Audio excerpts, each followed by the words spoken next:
Hello students, आज मैं आपके साथ एक और टॉपिक लेकर आया हूं जो कि है सॉवरेटी, संप्रभुता। अगर हम लोग संप्रभुता की बात करें तो ये राज्य के लिए बहुत ही आवश्यक एलिमेंट्स में से एक आता है, ठीक है, जिसमें कि ऑस्टिन साहब ने थ्योरी दिया है सॉवरेटी पर। अगर हम लोग सिर्फ सॉवरेटी की बात करें कि सॉवरेटी है क्या, संप्रभुता है क्या, तो उसके बारे में अगर देखेंगे तो राष्ट्र के स्वयं अपना शासन चलाने की शक्ति को हम लोग संप्रभुता कहते हैं। मतलब इंटरनली और एक्सटर्नली वो किसी के दबाव में सरकार ना चलाए, शासन पद्धति ना चलाए, डेट इज कॉल्ड सॉवरेटी। ठीक है, जैसे हमारा भारत पहले गुलाम था, 1947 में आज़ादी मिली ब्रिटिशर्स के द्वारा। ठीक है, इससे पहले हमारा जो शासन पद्धति चलता था वो ब्रिटेन से चलता था, ब्रिटिशर्स चलाते थे, तो हमारी खुद की संप्रभुता नहीं थी। भारत को संप्रभु राज्य बना है 1947 में, जब उन्हें ब्रिटेन से आज़ादी मिली। ठीक है, अगर हम लोग संप्रभुता की बात करें तो फादर ऑफ सॉवरेटी जो है वो जीन बोदीन को बोला जाता है। ठीक है, फादर ऑफ सॉवरेटी जो है वो आपका जीन बोदी को बोला जाता है। अगर हम लोग फादर ऑफ लीगल सॉवरेटी की बात करें तो आपका ह्यूगो ग्रोटियस को आपका फादर ऑफ लीगल सॉवरेटी के नाम से जाना जाता है। ह्यूगो ग्रोटियस को आप लोग जानते ही हैं, इंटरनेशनल लॉ के भी ये फादर हैं, ह्यूगो ग्रोटियस को फादर ऑफ लीगल सॉवरेटी के रूप में भी जाना जाता है। और लीगल थ्योरी ऑफ सॉवरेटी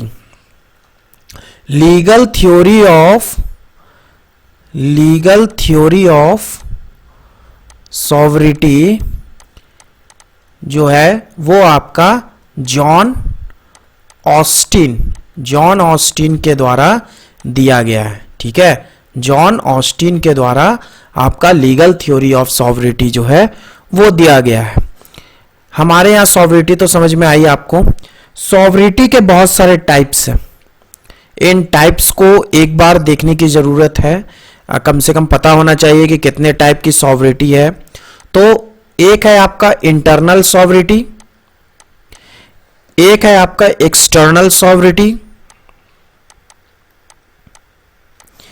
एक है आपका पॉपुलर सॉवरेटी,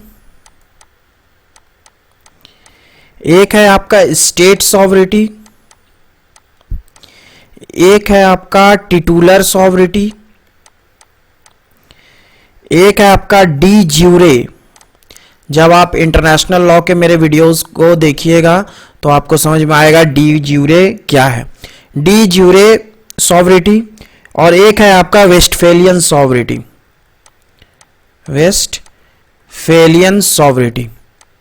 ठीक है, ये आपका 1 2 3 4 5 6 7 टाइप्स ऑफ सॉवरेटी जो है अभी तक है वर्ल्ड में। इतने तरीके की सॉवरेटी की बात की जाती है। तो अगर हम लोग बात करें सिर्फ सॉवरेटी की, तो सॉवरेटी किसे कहते हैं? जब सरकार या राष्ट्र जो है, राज्य जो है, उसके पास शासन चलाने की जो शक्ति है वो स्वयं हो, ना कि वो किसी बाहरी लोगों के प्रभाव में या बाहर से उसकी शासन पद्धति चल रही हो। ठीक है, तब उसे सॉवरेटी कहा जाता है। और सॉवरेटी, फादर ऑफ सॉवरेटी किन्हें बोला जाता है? जीन बोदीन को बोला जाता है। फादर ऑफ लीगल सॉवरेटी किन्हें बोला जाता है? ह्यूगो ग्रोटियस को बोला जाता है। और ऑस्टिन जो है, जॉन ऑस्टिन जो है, वो लीगल थ्योरी ऑफ सॉवरेटी को दिए हैं। अगर हम लोग सॉवरेटी के टाइप्स की बात करें तो आपका internal sovereignty, external sovereignty, popular sovereignty, state sovereignty, titular sovereignty, de jure sovereignty और वेस्टफेलियन सॉवरिटी जो है वो आपका आता है। आगे अगर हम लोग बात करें तो सॉवरिटी जो है वो आपके 5 प्रिंसिपल्स पे है। इसको भी जान लीजिए, बहुत बार एग्जामिनेशंस में पूछ देता है। 5 प्रिंसिपल्स पे आपका सॉवरिटी वर्क करता है। पहला आपका आता है नॉन एग्रेशन। नॉन एग्रेशन पहला आया। सेकंड आपका आता है equality and mutual benefit. Equality and mutual benefit. Third अगर हम लोग बात करें तो आपका आता है peaceful coexistence. Peaceful coexistence. Next 4 बात करें तो आपका म्यूचुअल रिस्पेक्ट। ठीक है, mutual respect for territorial integrity and sovereignty. Mutual respect for territorial integrity and sovereignty. और 5वां अगर बात किया जाए तो non interference in each other internal affairs. ये आपका जो 5 प्रिंसिपल्स अभी मैंने सॉवरिटी के लिखवाए, ये आपका किसी भी देश का जो फॉरेन पॉलिसी होता है या फॉरेन रिलेशंस होते हैं उसमें भी कहीं ना कहीं ये 5 प्रिंसिपल आते हैं। ठीक है, जितने भी अभी तक ऑर्गेनाइजेशन बने हैं आपका, उनके भी आपके प्रिंसिपल्स में ये 5 प्रिंसिपल रहते हैं। तो ये जो 5 प्रिंसिपल है ये यूनिवर्सल है। ये यूनिवर्सल है। पॉलिटिकल साइंस में ये 5 प्रिंसिपल यूनिवर्सल है 2 डिफरेंट स्टेट्स के बारे में, 2 डिफरेंट स्टेट्स के लिए। ठीक है, चाहे वो किसी भी संगठन हो, सार्क हो, आसियान हो, एससीओ हो या फिर कोई भी संगठन हो, अंतर्राष्ट्रीय संगठन, वहां पर आपका ये 5 प्रिंसिपल वर्क करता है। आई होप यहां तक आप लोगों को बहुत अच्छे तरीके से समझ में आया होगा। अगर आपने अभी तक मेरा चैनल नहीं सब्सक्राइब किया है तो ऐसा ना करो, सब्सक्राइब कर लो। वीडियोस को लाइक जरूर किया करो और कमेंट जरूर करना कि आप किस कॉलेज से, किस यूनिवर्सिटी से, किस जगह से इस वीडियोस को देख रहे हो। और इस वीडियो को शेयर जरूर किया करो अपने दोस्तों के साथ, अपने जूनियर्स के साथ। तो जो स्टूडेंट्स नोट्स लिखते हो वो कृपया नोट्स लिखा करो कॉपी में, ताकि उससे बहुत सारी बातें आप लोगों के माइंड में क्लियर हो सके। मैं नोट्स को पढ़ते जाता हूं ताकि अगर किसी तरीके का कोई मिस्टेक हो या फिर किसी तरीके की कोई गलती हो तो आप जो है सो उस गलती को ना लिख दो। और ऐसे मैं पढ़ते जाता हूं, आप लिखते जाओगे तो जल्दी लिखा जाएगा। तो इसलिए मैं नोट्स को पढ़ते ही चला जाता हूं। ठीक है, तो पहला भूमिका इंट्रोडक्शन की अगर बात करें संप्रभुता की, तो राजनीति विज्ञान के क्षेत्र में संप्रभुता का वही स्थान है जो विज्ञान में गुरुत्वाकर्षण के नियम का है। ठीक है, ऐसा क्यों? क्योंकि स्टेट हम लोग किसको कहते हैं? जिसका एक निश्चित टेरिटरी हो, सेकंड उसका पॉपुलेशन हो, तीसरा गवर्नमेंट हो, ठीक है, और फोर्थ सॉवरिटी हो। सॉवरिटी के बिना कोई भी स्टेट नहीं है। ठीक है, सॉवरिटी बहुत एसेंशियल एलिमेंट्स है आपका किसी भी स्टेट को स्टेट कहने के लिए। इस बात को दिमाग में रखिएगा। अगर सॉवरिटी नहीं होगा तो वो राष्ट्र नहीं है। ठीक है, वो स्टेट नहीं है। प्राचीन काल में संप्रभुता का विकास ठीक से नहीं हुआ था। अरस्तु ने पॉलिटिक्स ग्रंथ में संप्रभुता पर थोड़ा सा विचार किया था। ठीक है, यहां संप्रभुता गलत लिखा हुआ है, आप लोग सुधार लीजिएगा। संप्रभुता पर थोड़ा सा विचार किया था। मध्यकाल में इस पर कोई विचार नहीं किया गया। 16वीं सदी के जीन बोधा पहला विचारक है जिसने संप्रभुता को परिभाषित किया। उनके शब्दों में संप्रभुता नागरिकों और प्रजाजनों के ऊपर सर्वोच्च शक्ति है जो कानून द्वारा नियंत्रित नहीं है। ठीक है, sovereignty is the supreme power of the state over citizens and subjects unrestrained by law. जो स्टूडेंट्स हिंदी में कोटेशंस लिखते हैं उनके लिए हिंदी में कर दिए हैं, जो स्टूडेंट्स इंग्लिश में कोटेशंस लिखते हैं उनके लिए इंग्लिश में कोटेशन है। आप किसी में भी एग्जामिनेशंस में लिख सकते हैं कोटेशन। आगे बढ़ते हैं। आगे चलकर ग्रेशियस ने संप्रभुता के बाह्य पक्ष पर विचार किया। इसको दिमाग में रखिएगा, ग्रोशियस जो थे वो संप्रभुता के बाह्य पक्ष पर विचार किए। इनको आपका क्या बोला जाता है? ग्रोशियस को, ह्यूगो ग्रोटियस को जो है वो आपका फादर ऑफ लीगल सॉवरिटी बोला जाता है। टॉमस हॉब्स, जॉन लॉक और रूसो ने क्रमांश निरंकुश, सीमित तथा लोकप्रिय संप्रभुता पर का चित्रण किया। ठीक है, इसको दिमाग में ये भी रखिएगा। ग्रोशियस आपके बाह्य पक्ष देखे हैं संप्रभुता का, निरंकुश कौन देखा है? Thomas Hobbes. उसके बाद सीमित कौन देखे हैं? John Locke. और रूसो देखे हैं लोकप्रिय संप्रभुता। ये भी बहुत बार एग्जामिनेशंस में पूछा गया है, यूपीएससी और यूजीसी के एग्जामिनेशंस में बहुत बार। ये आजकल एकेडमिक एग्जाम में एमए और बीए में जो ऑब्जेक्टिव टाइप क्वेश्चन आते हैं उसमें भी इससे क्वेश्चन बना दिया जाता है 1 नंबर का।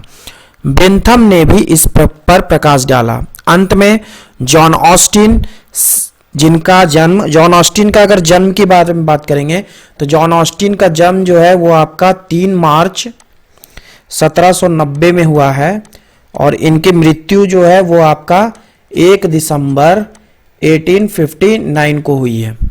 ठीक है, जो इंग्लैंड के प्रसिद्ध विधि शास्त्री थे ने अपनी पुस्तक लेक्चर्स ऑन ज्यूरिस्प्रूडेंस, ये बहुत इंपॉर्टेंट बुक है जॉन ऑस्टिन की, में वैधानिक संप्रभुता की विस्तार पूर्वक व्याख्या की। इस पुस्तक का प्रकाशन 1832 में हुआ। इसका प्रकाशन होते ही यूरोप के बौद्धिक जगत में संप्रभुता सिद्धांत के क्षेत्र में क्रांति की लहर फैल गई और जॉन ऑस्टिन राजनीति विज्ञान के क्षेत्र में सम्मान की दृष्टि से देखे जाने लगे। गार्नर का कथन है कि प्रोफेसर गार्नर, ये वही प्रोफेसर गार्नर है जिनकी स्टेट पर जो सिद्धांत है वो यूनिवर्सल है। गार्नर का कथन है जॉन ऑस्टिन के मस्तिष्क पर टॉमस हॉब्स और जर्मी बेंथम के संप्रभुता सिद्धांत का प्रचंड प्रभाव पड़ा। Austin's view on sovereignty were based largely on the teachings of Hobbes and Bentham and were first made public in lectures of jurisprudence published in 1832। ठीक है, जो स्टूडेंट इंग्लिश में लिखते हो कोटेशन इंग्लिश में लिख देना, जो हिंदी में लिखते हो हिंदी में लिख देना। उसने हॉब्स से निरंकुश और असीमित संप्रभुता के गुणों को ग्रहण किया। इसके साथ ही वह बेंथम के निम्न विचारों से काफी प्रभावित हुआ, यथा एक राजनीतिक समाज या राज्य वही होगा जहां तक व्यक्ति, समूह या बहुसंख्यक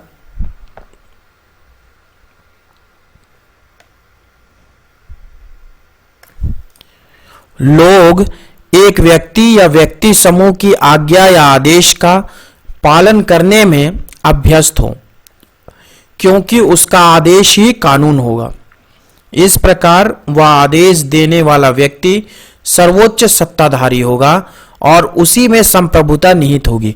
क्योंकि हम लोग भी जानते हैं कि पहले के समय में जो है वो आपका राजतंत्रात्मक शासन था। राजतंत्रात्मक शासन था तो किसी एक व्यक्ति में जो थी वो पूरा का पूरा संप्रभुता होता था। वो जो आदेश दे दे, जो नियम बना दे, वही जो है वो सारे प्रजा को मानना होता था। ठीक है, तो आपका एक व्यक्ति जो था वही सर्वोच्च सत्ताधारी था और उसी में संप्रभुता होती थी। ठीक है, बेंथम का यही सिद्धांत ऑस्टिन की संप्रभुता की नींव बना। ऑस्टिन ने हॉब्स और बेंथम के संप्रभुता सिद्धांत को मिश्रित करके तथा अपने नए विचारों को देकर उसे पूर्णता प्रदान करने का प्रयत्न किया। अब हम लोग डेफिनेशन ऑफ ऑस्टिन्स सॉवरिटी के बारे में देखेंगे। टॉमस हॉब्स और जर्मी बेंथम के अतिरिक्त ऑस्टिन के मस्तिष्क पर प्राकृतिक कानून का भी प्रभाव पड़ा। इस आधार पर उसने बताया कि कानून उच्चतर द्वारा निम्नतर को दिया गया आदेश है। ठीक है, ऑस्टिन साहब क्या कह रहे हैं कि जो उच्च व्यक्ति है, जो बोल दिया, ठीक है, जो आदेश दे दिया, वही निम्न व्यक्ति को पालन करना होगा। समझ में आ रही बात? पहले के समय में पंचायती सिस्टम था, जो कि आपके जो पंचायत के जो मुखिया होते थे, पंच होते थे, वो जो आदेश दे देते थे वही गांव वाले मानते थे। जो राजा बोल दिया वही प्रजाजन जो है सो मानता था। ठीक है, अब हम लोग ऑस्टिन संप्रभुता की परिभाषा का विश्लेषण करते हैं। तो ऑस्टिन संप्रभुता की परिभाषा को निम्नलिखित 4 भागों में बांटकर अध्ययन किया जा सकता है। अब 4 भाग देखते हैं क्या क्या है। आई होप समझ में आ रहा हो। सब लोग जो है सो नोट्स कॉपी पे नोट्स जरूर लिखिएगा, 2 से 3 बार वीडियो देखिएगा, आराम से सारी कुछ बातें दिमाग में आ जाएंगी। कोई भारी टॉपिक नहीं है। और किस जगह से, किस यूनिवर्सिटी से, किस कॉलेज से इस वीडियो को देख रहे हो, कमेंट बॉक्स में जरूर लिखा करो। कमेंट बॉक्स में कमेंट करोगे तो इससे मेरा थोड़ा सा मोटिवेशन बढ़ता है। ठीक है, तो पहला अगर बात करें तो यदि एक निश्चित श्रेष्ठ मानव, ये आपका इनका जो डेफिनेशन है इसको 4 भागों में बांटा गया है स्टडी करने के लिए। तो इसमें पहला आता है यदि एक निश्चित श्रेष्ठ मानव, दूसरा आता है जो स्वयं अपने समान किसी दूसरे मानव की आज्ञा पालन करने का आदी ना हो, तीसरा आता है उसकी आज्ञा समाज के अधिकांश व्यक्ति मानते हो। ठीक है, यहां पर पहला क्या है कि वो श्रेष्ठ मानव होना चाहिए। दूसरा क्या बोल रहा है कि वो जो श्रेष्ठ मानव है वो किसी और दूसरे की आज्ञा ना पालन करता हो। ठीक है, और तीसरा कि उसका जो आदेश होगा वो अधिकांश समाज के लोग, मेजॉरिटी ऑफ मेंबर्स जो हैं सोसाइटी में, वो उसके आदेश को मानने चाहिए।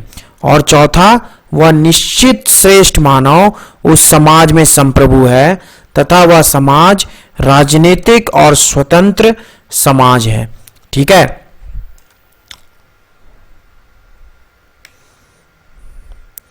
अब इसके जो डेफिनेशन है उसको हम लोग पार्ट बाय पार्ट देखेंगे। तो पहला है यदि एक निश्चित श्रेष्ठ मानव। ऑस्टिन ने एक निश्चित श्रेष्ठ मानव संबोधित करके यह निश्चित कर दिया कि केवल श्रेष्ठ मानव ही संप्रभु हो सकता है। ठीक है, जो भी श्रेष्ठ मानव होता है वही जो है सो संप्रभु हो सकता है। संप्रभु का मतलब है कि वैसा व्यक्ति जो किसी और के द्वारा नियंत्रित ना हो रहा हो, वो सबको नियंत्रित करे, वो जो है सो सबको नियंत्रित करे, लेकिन वो किसी और के द्वारा नियंत्रित ना हो। ठीक है, उसने ईश्वर में संप्रभु होने का सिद्धांत को काट दिया है।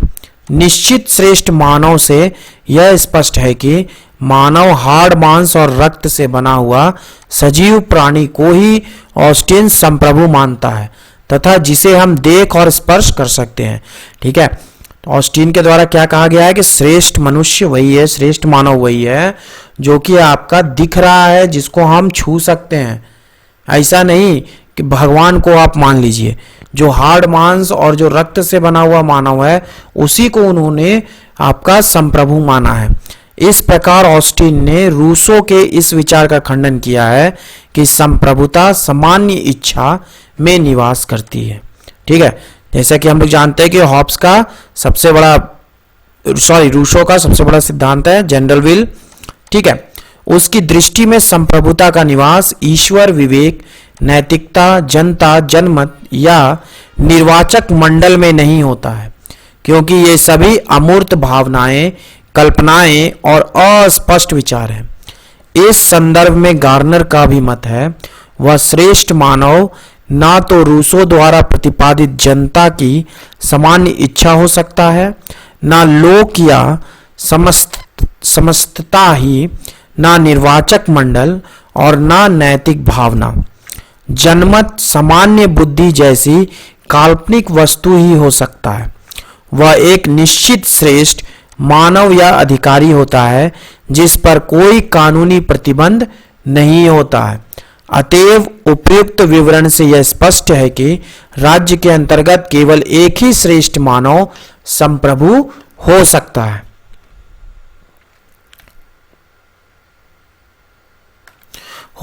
संपूर्ण जनता संप्रभु नहीं हो सकती है। ठीक है, पूरी जनता जो है सो संप्रभु नहीं हो सकती है, एक आपका श्रेष्ठ जो रहेगा वही संप्रभु हो सकता है और वही जो है सो सब पर शासन चला सकता है। सेकंड आपका आता है जो स्वयं अपने समान किसी दूसरे मानव की आज्ञा पालन करने का आदी ना हो। ऑस्टिन द्वारा दी गई संप्रभुता की परिभाषा में वह यह भी कहा गया है कि वह निश्चित श्रेष्ठ मानव अपने समान किसी दूसरे संप्रभु की आज्ञा का पालन करता हो तो वह सही अर्थ में संप्रभु नहीं कहला सकता, क्योंकि वह जिसकी आज्ञा का पालन करता है वही सही अर्थ में संप्रभु हो जाता है। ठीक है, संप्रभुता का मतलब है कि वैसा व्यक्ति जो किसी की आज्ञा ना पालन करता हो बल्कि उसका सब आज्ञा पालन करता हो। आई होप इतनी बार बोलने पर आप लोगों को समझ में आ गया होगा। ठीक है, लेकिन ऑस्टिन ने कहा है कि इस प्रकार की आज्ञाओं का पालन करने का वह अभ्यस्त ना हो।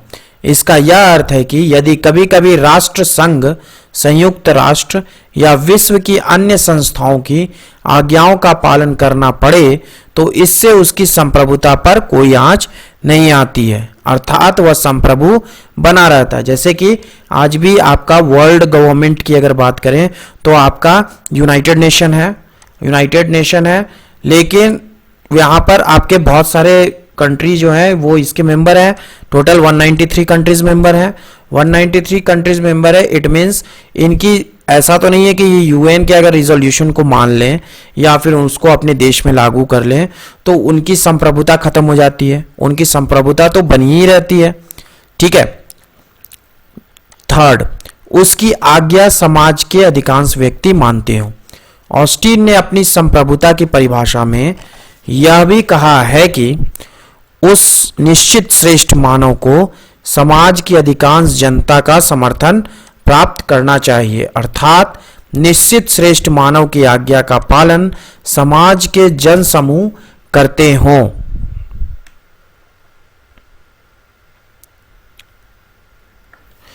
लेकिन यदि समाज का छोटा सा वर्ग जैसे चोर, डकैत, बदमाश, खूनी और अन्य ऐसे ही व्यक्ति उसकी आज्ञाओं का पालन नहीं करते हैं तो इससे उसकी संप्रभुता पर कोई आंच नहीं आती है। फोर्थ अगर बात करें तो वह निश्चित श्रेष्ठ मानव उस समाज में संप्रभु है तथा वह समाज राजनीतिक और स्वतंत्र समाज है। इस प्रकार उपयुक्त गुणों से युक्त निश्चित श्रेष्ठ मानव ही समाज या राज्य में संप्रभु कहला सकता है।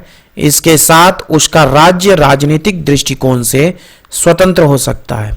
ऑस्टिन ने संपूर्ण समाज को संप्रभु बताया है, लेकिन स्थान के दृष्टिकोण से एक निश्चित श्रेष्ठ मानव में संप्रभुता का रहना आवश्यक है।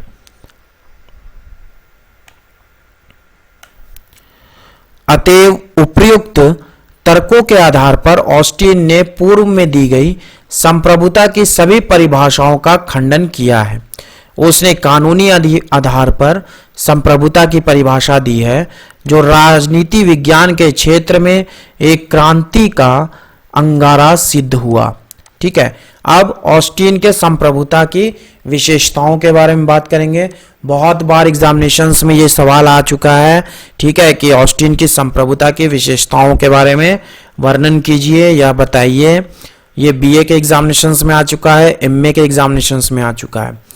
तो अगर जो भी स्टूडेंट लिख रहे हो वो एग्जाम में ये चीज जरूर नोट रखना कि पॉइंट्स को किसी भी हालत में मिस नहीं करना है। ठीक है, पॉइंट्स जो है वो लिखना है, पॉइंट्स को कभी नहीं छोड़ना है। पहला है ऑस्टिन संप्रभुता की निम्नलिखित विशेषताएं उल्लेखित है। पहला क्या है, राजनीतिक समाज के लिए संप्रभुता आवश्यक। और पॉइंट्स ज्यादातर कोशिश करना इंग्लिश में लिखने की, ठीक है, इंग्लिश में लिखने की, कोटेशंस इंग्लिश में लिखने की, अगर याद हो जाए तो मच बेटर है। ऑस्टिन ने अपनी संप्रभुता की परिभाषा से यह स्पष्ट कर दिया है कि किसी भी राजनीतिक समाज या राज्य के लिए संप्रभुता आवश्यक है, अर्थात संप्रभुता के अभाव में राज्य की कल्पना नहीं की जा सकती है। जैसा कि मैंने स्टेट का डेफिनेशन दिया जो कि प्रोफेसर गार्नर ने दिया है कि संप्रभुता रहना चाहिए तभी वो स्टेट कहलाता है।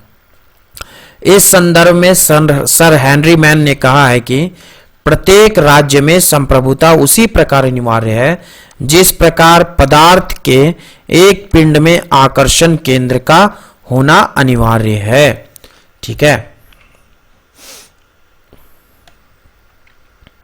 सेकंड अगर बात करें तो सेकंड है संप्रभु का आदेश ही कानून है। राज्य को एकता के सूत्र में बांधने और शासन के सफल संचालन हेतु कानून की आवश्यकता होती है। ऑस्टिन के अनुसार संप्रभुता ही कानून का मूल स्रोत है। राज्य में संप्रभु का आदेश ही कानून होता है।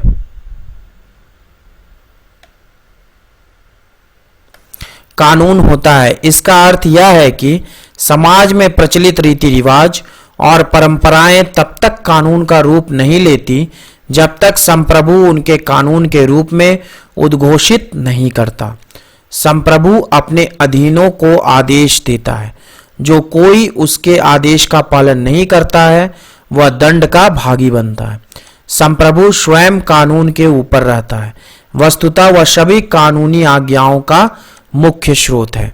ठीक है। जैसा कि राजा जो है, जैसे कि इंटरनेशनल लॉ में भी हम लोगों ने देखा था कि जो रीति रिवाज चलते आ रहा है या जो परंपराएं चलते आ रही हैं वो भी एक सोर्स है इंटरनेशनल लॉ का। ठीक है। अंतर्राष्ट्रीय कानून का रीति रिवाज और परंपराएं जो समाज में चलते आ रही हैं वो भी एक कानून का स्रोत हम लोग देखे थे। ठीक है। आज के समय में डेमोक्रेटिक गवर्नमेंट में हम लोग देखते हैं कि 3 बॉडी होती है, लेजिस्लेटिव होती है, एग्जीक्यूटिव होती है और जुडिशरी होती है। ठीक है। लेकिन पहले क्या था कि पहले ये तीनों बॉडी जो थी वो एक के हाथ में होती थी।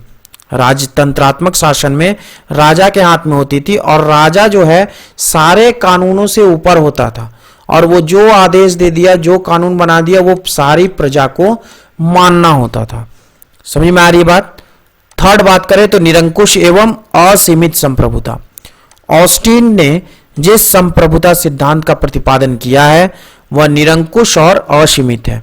राज्य के अंतर्गत उसकी शक्ति सर्वोपरि है। ठीक है। राज्य में जैसा कि हम बताएं कि राज्य में जो है सो संप्रभुता नहीं रहेगी तो वो राज्य ही नहीं रहेगा।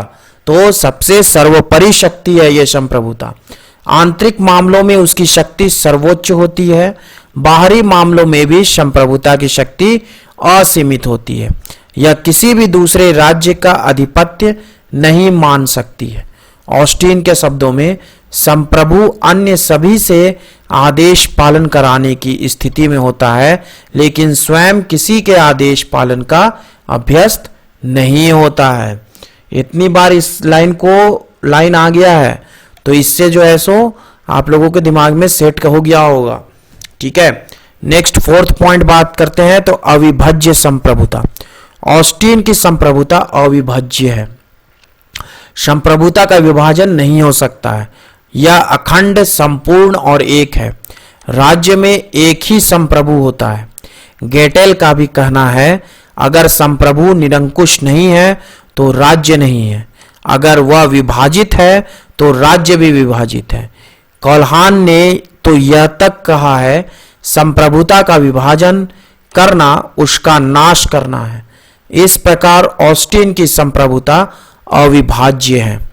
पांचवा बात करें तो सर्वव्यापक संप्रभुता। ऑस्टिन के अनुसार जिस प्रकार पृथ्वी पर वायु सर्वव्यापक है उसी प्रकार संप्रभुता भी राज्य के निश्चित सीमा के अंतर्गत सर्वव्यापक है। अर्थात उसकी सत्ता को राज्य के अंदर पाए जाने वाले सभी व्यक्ति, संघ एवं विभिन्न संस्थाएं मानती हैं। उसके आदेशों और नियमों को सभी लोग मानते हैं। कोई भी संप्रभुता के नियंत्रण से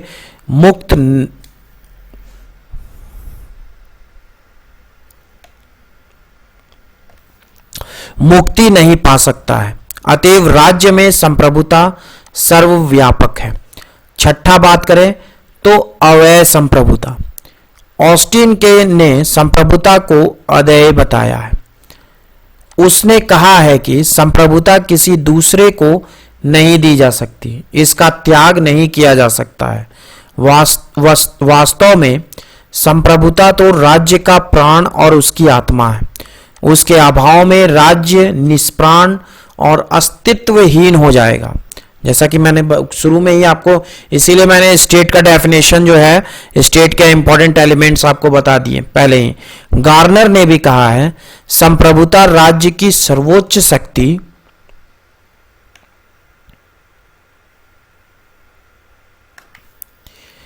है या एक आवश्यक तत्व है, इसे त्यागने का अर्थ है राज्य की आत्महत्या करना। ये कोटेशंस जो गार्नर का है इसको लिखिएगा, बहुत इंपॉर्टेंट कोटेशंस मैंने कोट किया है इसमें। रूसो ने भी संप्रभुता को अदेयता पर विशेष बल दिया है। इस प्रकार ऑस्टिन की संप्रभुता का त्याग नहीं किया जा सकता, यह अदेय है। ठीक है, यह अदेय है मतलब किसी को दिया नहीं जा सकता है, त्याग नहीं किया जा सकता है संप्रभुता का। सातवां बात करें तो स्थायी संप्रभुता। ऑस्टिन के अनुसार संप्रभुता एक स्थायी वस्तु है। जब तक राज्य बना रहता है तब तक संप्रभुता भी विद्यमान रहती है। संप्रभुता के अंत का अर्थ है राज्य का अंत, अतएव उसमें और राज्य दोनों में अविच्छेद का संबंध है। इस संदर्भ में गिलक्राइस्ट का भी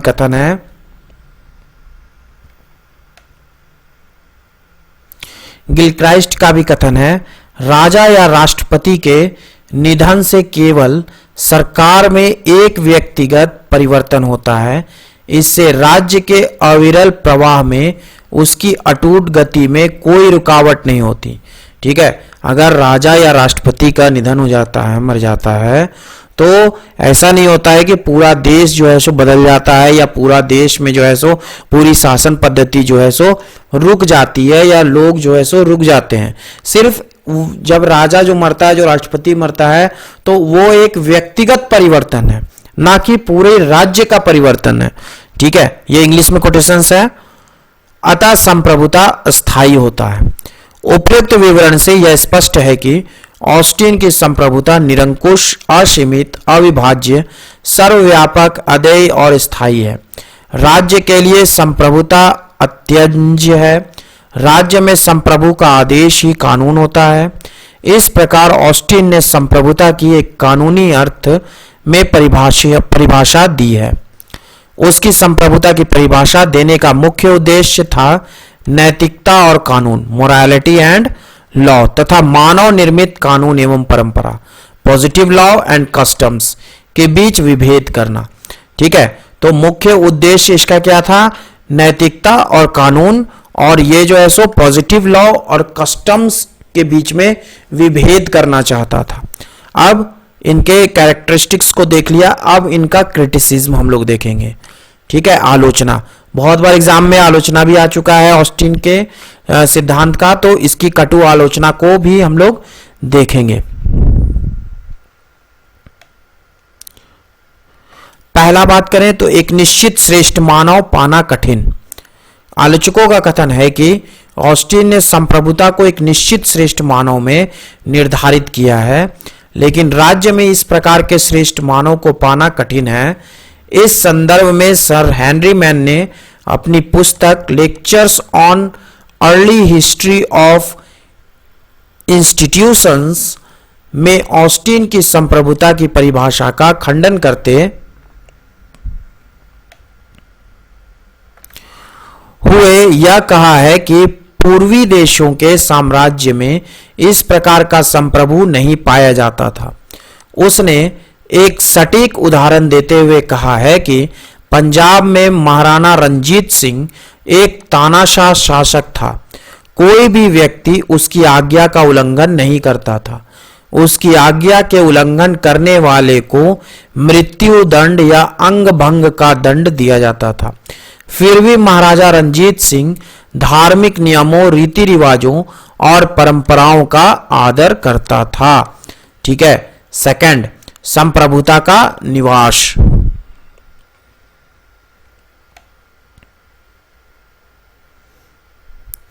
इसमें बात करें तो ऑस्टिन ने संप्रभुता को एक निश्चित श्रेष्ठ मानव में केंद्रित किया है।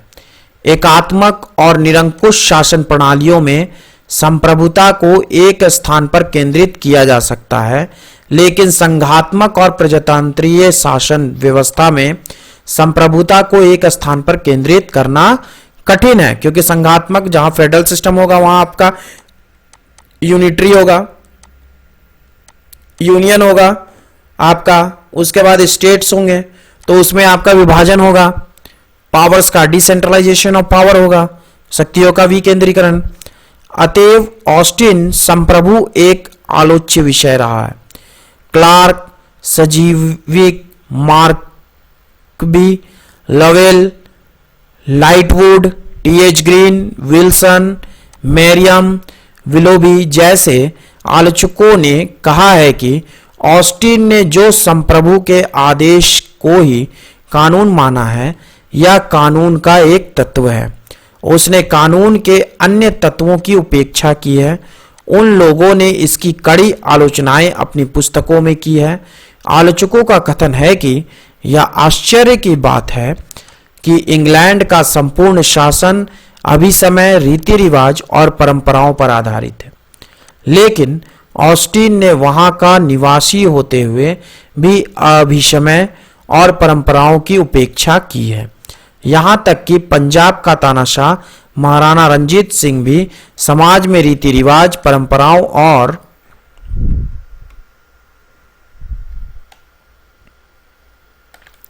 और धार्मिक नियमों को कानून बनाने में स्थान देता था तथा उनके विरुद्ध कोई कार्य नहीं करता था।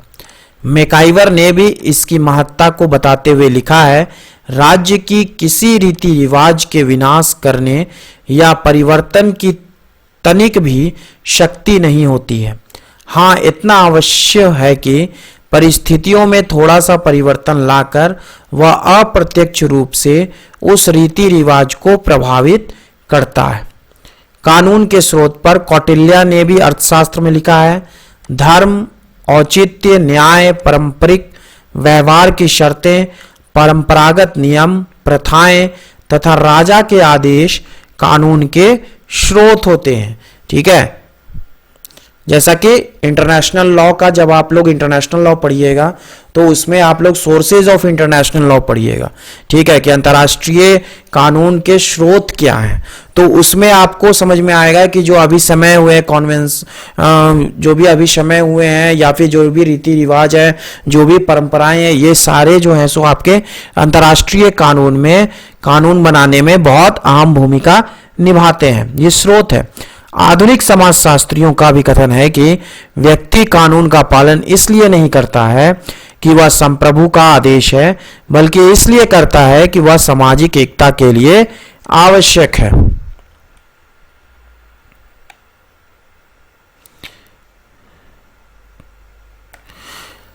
लास्की के शब्दों में, व्यक्ति के कुछ अंतःकरण की भावना ही कानून का सच्चा आधार है। मैंने यहां पर 4-5 थिंकर का आपका कोटेशंस दिया है, जिसका भी याद होगा आप लोग एग्जामिनेशंस में कोट जरूर कीजिएगा। डुगेट का भी कथन है, राज्य कानून का निर्माण नहीं करता, बल्कि कानून ही राज्य की स्थापना करता है। कानून केवल सामाजिक आवश्यकता का प्रकाशन होता है। कैब का भी विचार है, समाज की न्याय भावना ही कानून का स्रोत है। इस प्रकार संप्रभुता का आदेश ही कानून नहीं होता, बल्कि उसमें अनेक तत्वों का हाथ रहता है। ऑस्टिन का विचार भ्रामक और गलत है। 5वां, कानून केवल शक्ति पर आधारित नहीं। ऑस्टिन की संप्रभुता की परिभाषा से यह स्पष्ट है कि कानून का आधार शक्ति है, लेकिन आलोचकों ने इसे गलत माना है। उन लोगों का कथन है कि कानून का आधार केवल शक्ति नहीं बल्कि जन इच्छा भी है।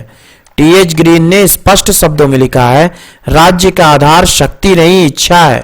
ठीक है, जैसा कि लोकतांत्रिक सरकार या संघात्मक सरकार में हम लोग देखते हैं कि लोगों की जो इच्छा होती है उसी के आधार पर शासन व्यवस्था चलती है, उसी आधार पर कानूनी व्यवस्थाओं को चलाया जाता है, नीतियों को बनाया जाता है, जैसा जन इच्छा चाहती है, लोग चाहते हैं। ठीक है, तीसरा पॉइंट है, राजनीतिक एवं कानूनी संप्रभुता में कोई भेद नहीं। आलोचकों ने कहा है कि ऑस्टिन ने राजनीतिक एवं कानूनी संप्रभुता में कोई स्पष्ट भेद नहीं किया है। जब एक बार इंग्लैंड में ऑस्टिन से यह प्रश्न पूछा गया कि इंग्लैंड में संप्रभुता कहाँ रहती है, तो उनका उत्तर था संसद में। प्रश्नकर्ता ने पुनः प्रश्न किया कि जब संसद सत्र में नहीं रहती है तो संप्रभुता कहाँ रहती है? तो ऑस्टिन ने जवाब दिया, निर्वाचक गण में। इस प्रकार ऑस्टिन ने स्वयं ऐसा उत्तर देकर विरोधाभास पैदा किया है। ठीक है, पहला ऑस्टिन क्या बोलता है कि एक व्यक्ति के हाथ में रहना चाहिए, उसी का आदेश होना चाहिए। लेकिन यहां पर क्या बोलता है कि ऑस्टिन जो है, ये संप्रभुता जो है वो संसद में रहेगा। अगर संसद नहीं रहा तो जो निर्वाचन के माध्यम से जो सदस्य चुन के आ रहे हैं संसद में, उनके में चला जाएगा आपका संप्रभुता। ठीक है, यहां पर उन्होंने राजा या क्वीन का जो है सो नाम नहीं लिया। ठीक है, तो यहां जो है सो वो अपनी डिफिनेशन पे जो है सो एक क्वेश्चन मार्क लगा रहे हैं। फोर्थ बात करें तो संघात्मक राज्य के लिए उपयुक्त नहीं। विद्वानों का मत है कि ऑस्टिन का संप्रभुता सिद्धांत संघात्मक राज्य के लिए उपयुक्त नहीं है। अमेरिका और भारत जैसे राज्यों में ऑस्टिन का संप्रभु पाना असंभव है।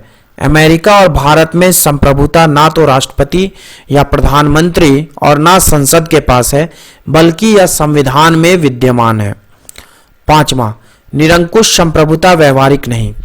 ऑस्टिन ने हॉब्स के समान एक निरंकुश संप्रभु का निर्माण किया है, जो अपने आप में सर्वशक्तिशाली और सर्वसामर्थ होता है।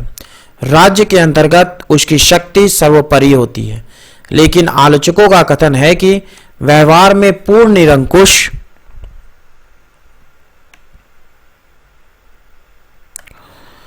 संप्रभु नहीं है। प्राचीन और मध्यकाल में अनेक शक्तिशाली राजा या शासक हुए, परंतु वे पूर्ण निरंकुश नहीं बन सके, क्योंकि उनके ऊपर रीति रिवाज, परंपरा, धर्म और नैतिकता का अंकुश रहता था।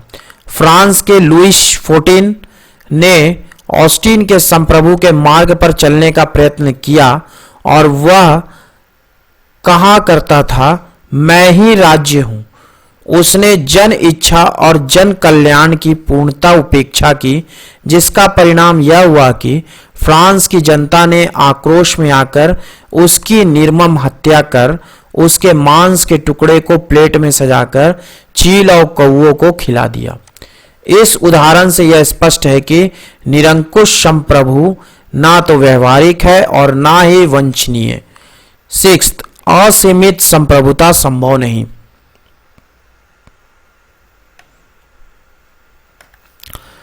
ऑस्टिन के अनुसार संप्रभुता असीमित है, लेकिन आलोचकों का कथन है कि आधुनिक युग में असीमित संप्रभुता की कल्पना मूर्खता है।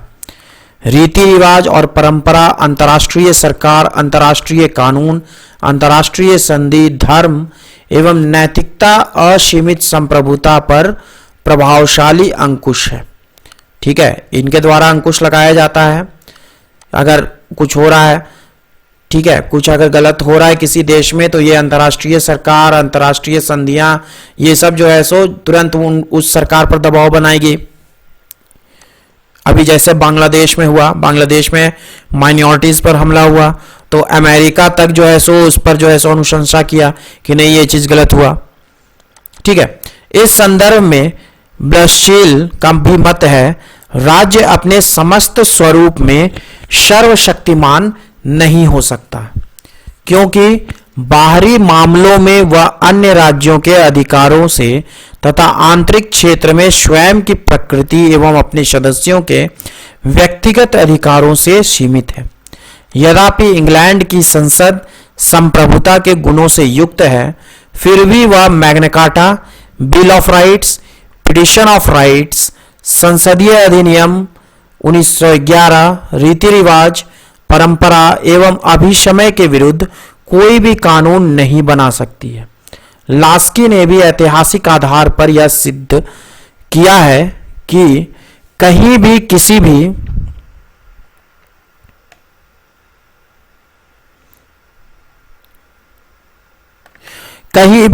भी शासक ने असीम शक्तियों का प्रयोग नहीं किया। जब कभी ऐसी शक्ति का प्रयोग करने का प्रयास किया गया है तो उसका परिणाम भयंकर निकला है। अतएव संप्रभुता असीमित नहीं हो सकता है। ठीक है, लुईस XIV का सबसे भयंकर परिणाम था ठीक है। सातवां अगर बात करें तो संप्रभुता अविभाज्य नहीं। ऑस्टिन ने संप्रभुता को अविभाज्य माना है, लेकिन आलोचकों ने उसके इस विचार का खंडन किया है। वस्तुतः संप्रभुता विभाजित होती है। आलोचकों ने संघात्मक राज्य का उदाहरण देकर यह सिद्ध किया है कि केंद्रीय सरकार और राज्य सरकारों में संविधान द्वारा कार्यों तथा शक्तियों का विभाजन किया रहता है। ठीक है, संविधान द्वारा जो है सो बांटा रहता है आपका स्टेट लिस्ट, यूनियन लिस्ट। ठीक है, दोनों सरकारें अपने अपने कार्य क्षेत्र में स्वतंत्र होती है। बहुलवादी विचारक भी संप्रभुता को विभाजित मानते हैं। Laski, Lindsay, Figgis, Cole, MacIver, Miss Follett, Barker, Krabbe, Duguit. किस कॉलेज, किस यूनिवर्सिटी से इस वीडियो को देख रहे हो कमेंट बॉक्स में जरूर लिखिएगा। जैसे विद्वान इस मत का प्रबल समर्थक है। उन लोगों के अनुसार संप्रभुता राज्य, संघ, परिवार, चर्च, मजदूर संघ, राजनीतिक दल एवं ऐसे ही अन्य समुदायों में विभक्त है। आठवां, अंतरराष्ट्रीयता के विरुद्ध। आलोचकों का कथन है कि ऑस्टिन का संप्रभुता सिद्धांत आज के युग में अंतरराष्ट्रीयता के विरुद्ध है। यह सिद्धांत अंतरराष्ट्रीय सद्भावना, सहयोग और विश्व बंधुत्व की भावना पर प्रचंड प्रहार करता है। यह अंतरराष्ट्रीय कानून और संधि के महत्व को घटा देता है। यह धर्म और नैतिकता के भी विरुद्ध है। इसलिए नॉर्मन एंजल ने अपनी पुस्तक अनसीन एसेंसेंस में राज्य संप्रभु को प्रमुख हथियारों में माना है। लास्की का भी कथन है, अंतर्राष्ट्रीय दृष्टि से एक स्वतंत्र और संप्रभु राज्य का विस्तार मानवीय सुख समृद्धि के लिए घातक है। आज युद्ध और शांति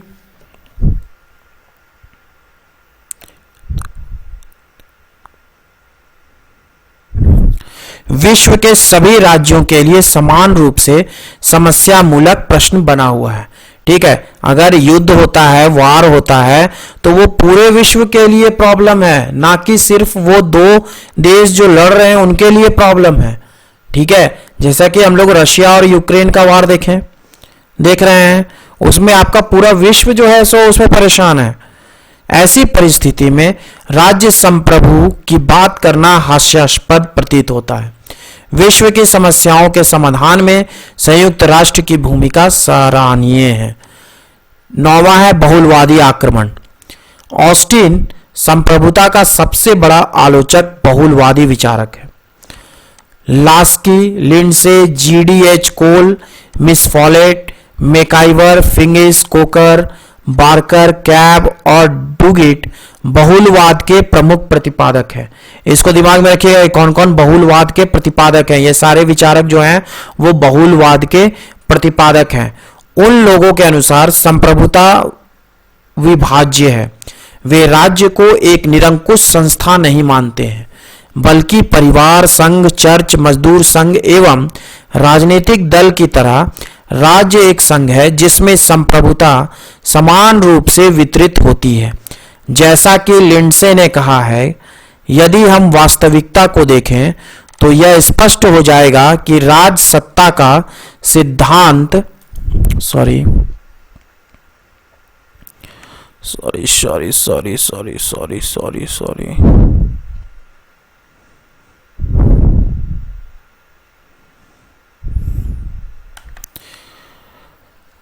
स्पष्ट हो जाएगा कि राज्य सत्ता का सिद्धांत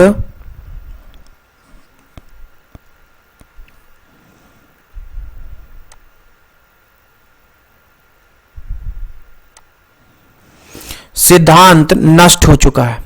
लास्की का भी विचार है, संप्रभुता के कानून सिद्धांत राजनीतिक दर्शन के लिए उचित मानना असंभव है। राजनीति विज्ञान को स्थायी लाभ होगा यदि संप्रभुता के सारे सिद्धांत को उसमें से निकाल दिया जाए।